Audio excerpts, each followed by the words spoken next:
श्रीनाथ जी गुरु जी को अलग आदेश, रांची वाले भैरव बाबा को अलग आदेश, माँ भगवती को अलग आदेश, आप सभी को आदेश आदेश।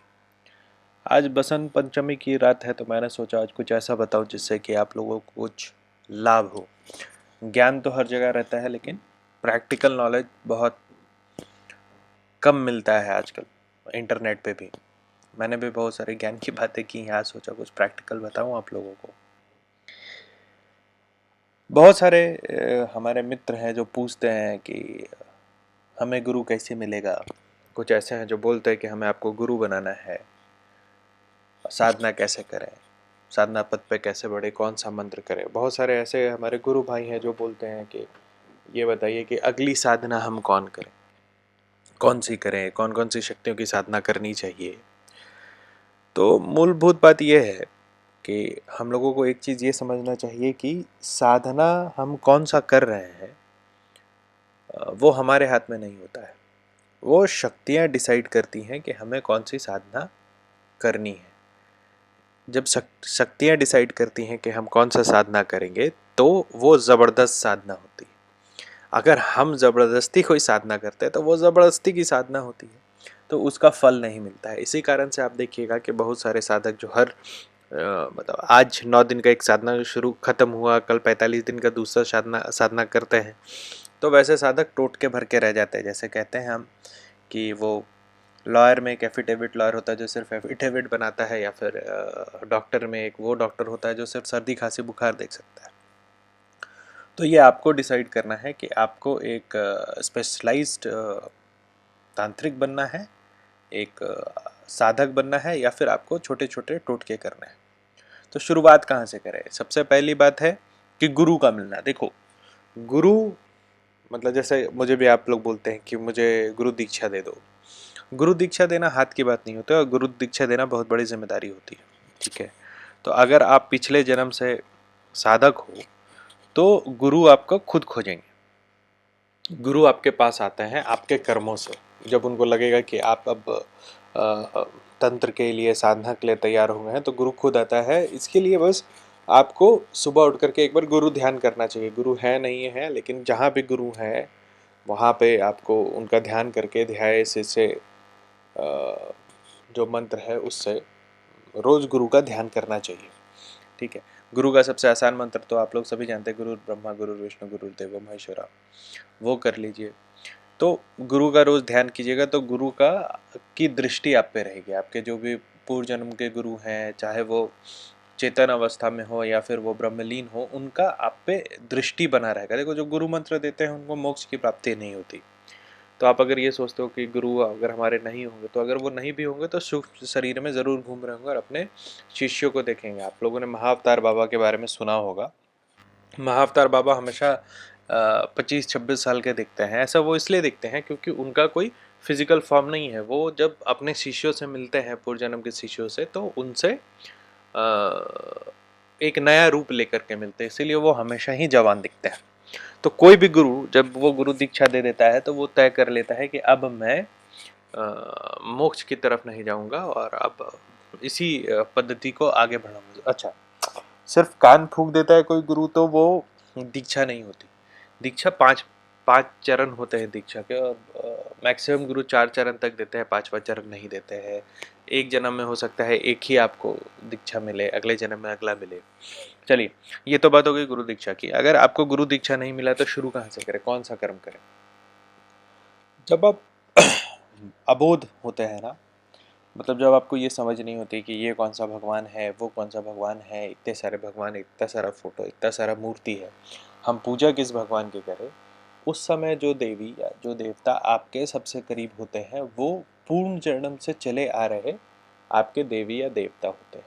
ठीक है, तो आप खुद समझ लो कि आपके बचपन से आपको सबसे प्रिय कौन से देव थे, बिना उनकी शक्ति जाने, बिना उनकी कथा जाने, बिना पुराण पढ़े, आपको कौन से देव में सबसे ज़्यादा श्रद्धा आती थी। तो एक तो है कि उस देव के आप उपासक हैं जिसका आपको अबोध स्थिति में जिनसे आपको प्रेम था।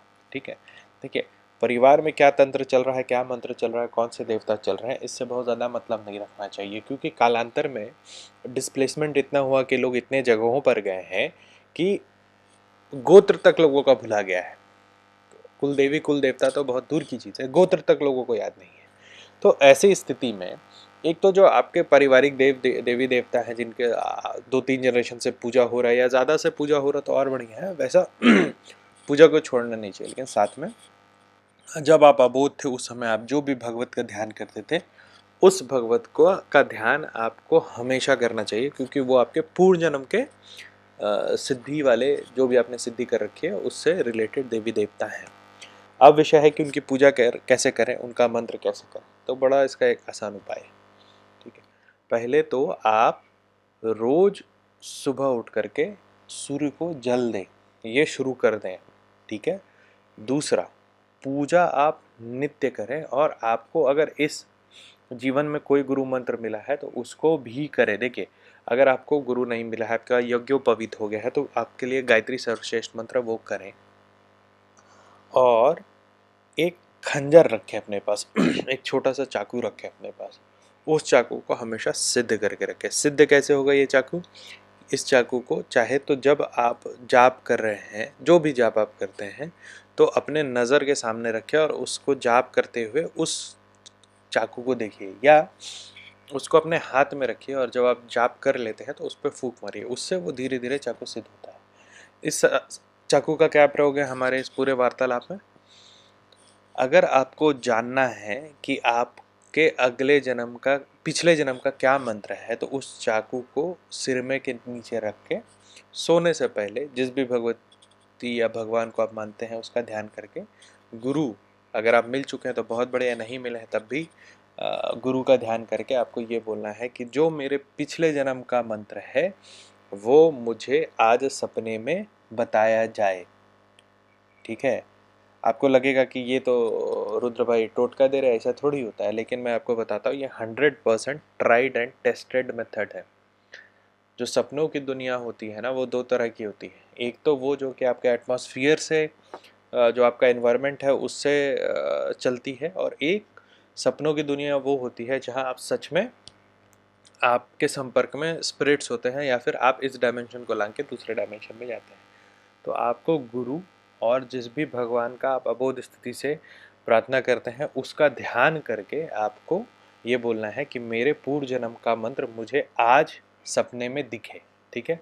विश्वास मानो सुबह होते होते आपको आपके पिछले जन्म का मंत्र मिल जाएगा, और उस समय प्रयोग होता है इस खंजर का, क्योंकि जब आप ऐसे प्रार्थना करते हो तो बहुत सारी नकारात्मक ऊर्जा भी कोशिश करती है कि आपको प्रभावित करे। वैसे नकारात्मक ऊर्जाओं को काटने के लिए ये खंजर हम सिर में के नीचे रखते हैं। बिना इसको रखे ऐसा कोई भी प्रार्थना कभी ना करें कि सपने में मुझे कुछ मिले, ठीक है। अब अगर आपको ये मंत्र मिल जाएगा सपने में, तो मैं बता रहा हूँ ये आपके इस जीवन का महामंत्र होगा। ये मंत्र वो होगा जो पिछले जन्म में आपके गुरु ने आपको दिया है। इस मंत्र को मिलने के बाद आपका जीवन बिल्कुल ही बदल जाएगा, चाहे वो साधना के क्षेत्र में हो, चाहे वो आध्यात्म के क्षेत्र में हो, या फिर मटेरियल लाइफ हो, आपको कभी भी किसी चीज़ की कमी नहीं रहेगी। तो आज इस मंत्र का प्रयोग करें। अगर आपके पास सिद्ध चाकू नहीं है तो कोई भी चाकू लेकर के इसका आज आप प्रयोग करें। इस तरह की विद्याओं के बारे में आपको और जानना है, भूत प्रेतों के बारे में जानना है, तो मैंने किताब लिखी है, वो आप अमेज़न से खरीद सकते हैं, या मुझसे डायरेक्ट बात करना है तो call me for app download कर लीजिए गूगल प्ले से, और उसमें रुद्रनाथ सर्च करेंगे तो आपको मेरा कांटेक्ट मिलेगा। उस कांटेक्ट पे आप मुझे फ़ोन कर सकते हैं, या फिर एक नई व्यवस्था है व्हाट्सएप पे 9431188585 पे आप मुझे मैसेज भी कर सकते हैं, और मेरा ग्रुप भी है व्हाट्सएप ग्रुप, उसमें आप जुड़ सकते हैं। आज के लिए आप सभी को अलग आदेश।